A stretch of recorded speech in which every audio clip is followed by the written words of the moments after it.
We now turn our attention to the West Bank, where at least 10 Palestinians have been killed and nearly 40 injured by Israeli forces. During a major operation in the Jenin area of West Bank, Israeli Prime Minister Benjamin Netanyahu called this a large-scale and significant military operation. Under the campaign Operation Iron Wall, linking the latest offensive to Israel's wider battle against Iranian-backed groups in the region, including in Gaza, Lebanon, Syria and Yemen. Meanwhile, the pressure on Hamas to share power with Fatah in Gaza continues to grow, raising questions. Do Netanyahu and Hamas need the war to survive? But first, here's what has happened in the West Bank. According to reports, a large number of Israeli troops entered West Bank and its refugee camp in Jenin, backed by drones, helicopters and armored bulldozers. According to Kamal Abu Al-Rub, Jenin's governor, Israeli forces came out suddenly with helicopters in the sky and military vehicles everywhere, bulldozing all the roads leading to the Jenin camp. As the operation began, Palestinian forces reportedly withdrew from the refugee camp, and the sound of heavy gunfire could be heard across the camp. As per various reports, most of the casualties were civilians. What they failed to achieve in Gaza, they are trying to make up for it here in Jenin. Not only in Jenin. Jenin is the title of resistance and fighting. If they finish the resistance in Jenin, they will finish it in all the West Bank. An IDF official told the Times of Israel that Jenin operation is expected to last several days, which could potentially mean more violence in the West Bank. Israel's operations in West Bank comes just 4 days after the start of a ceasefire in Gaza. In a statement, Netanyahu said the operation in Jenin was an additional step in achieving the objective of quote-unquote bolstering security in the West Bank, adding that Israel is still active and acting against the Iranian axis in Gaza, Lebanon, Syria, Yemen and the West Bank.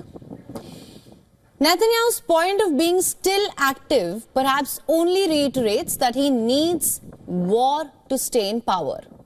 Now, why are we saying this? Because there have been various reports, both in the past and recently, highlighting how Netanyahu is likely to lose power if an election is held in Israel. According to an Israeli survey conducted just last month, Netanyahu's rivals would win a Knesset majority if elections were held, with the margin further rising if a multi-party ran for elections, with former Israeli Prime Minister Naftali Bennett as its leader. But here's the catch: without peace, there can be no elections. And without elections, Netanyahu continues to remain in power. Meanwhile, Hamas is also in a similar predicament. Last month, Hamas and the Palestinian Authority's Fatah party announced that they'd agreed to create a committee to jointly administer post-war Gaza. While Gaza is currently under a ceasefire, there are reports of pressure growing on Hamas to share power with Fatah. Just last Friday, the Palestinian Authority President Mahmoud Abbas said that the Fatah-controlled government body is ready to assume, and I'm quoting, full responsibility when the ceasefire begins. Hamas is yet to respond to Abbas's comments. Recent reports and comments from West Asia experts highlighted that only a minority of Palestinians support Hamas. So the questions that arise are, will Hamas share power with Abbas, even partially? Or like Netanyahu, will Hamas bank on the war to keep them in power? Only time will tell.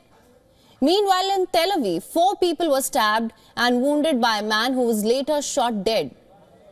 Police identified the attacker as a 28-year-old Moroccan national, Abdelaziz Qadi. According to an ID that was found on his body, the assailant was a US green card holder. The stabbing happened in a bustling nightlife spot of Israel's commercial capital. Police said a terrorist with a knife started stabbing people on the street, wounding 4 civilians. He was then shot by security forces at the scene. Qadi reportedly entered Israel on the 18th of January with a tourist visa. He was flagged by security when he arrived in the country but was nonetheless granted entry. Israeli Interior Minister said that immigration officials had identified Qadi as a threat at Ben Gurion Airport and sought to bar him from entering. And he was handed over to security officials for questioning as well. But they decided to allow his entry into Israel. Now, the Shin Bet is investigating this decision. For latest news, download the WION app and subscribe to our YouTube channel.